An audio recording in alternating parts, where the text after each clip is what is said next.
আসসালামু আলাইকুম এভরিওয়ান। পাকা আম দিয়ে বানিয়ে দেখাচ্ছি আমের বড়ার একটি রেসিপি। হাতের কাছে থাকা অল্প কিছু উপকরণ দিয়ে বানিয়ে নেন মজাদার আমের এই বড়াগুলো। আমের বড়া তৈরি করার জন্য এখানে নিয়েছি 2টা আম। আমটাকে সিলে ব্লেন্ড করে নিয়েছি ময়দা, চিনি, চাউলের গুঁড়ো। এবার ময়দার উপরে অল্প অল্প করে আমটাকে ঢেলে দেব। দিয়ে দেব স্বাদ মতো চিনি, দিয়ে দেব চাউলের গুঁড়া,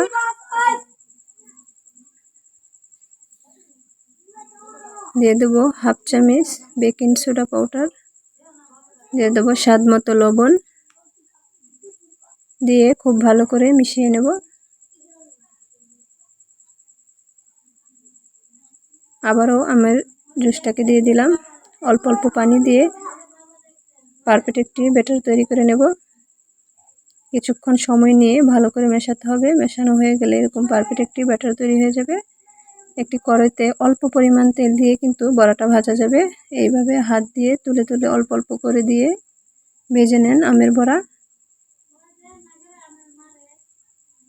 একটা পাশ হয়ে গেলে আরেকটা পাশ একইভাবে উল্টে ভেজে নেব।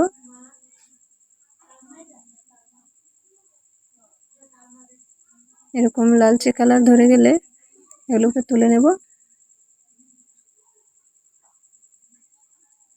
তৈরি হয়ে গেল ভিন্ন স্বাদের মজাদার আমের বড়া।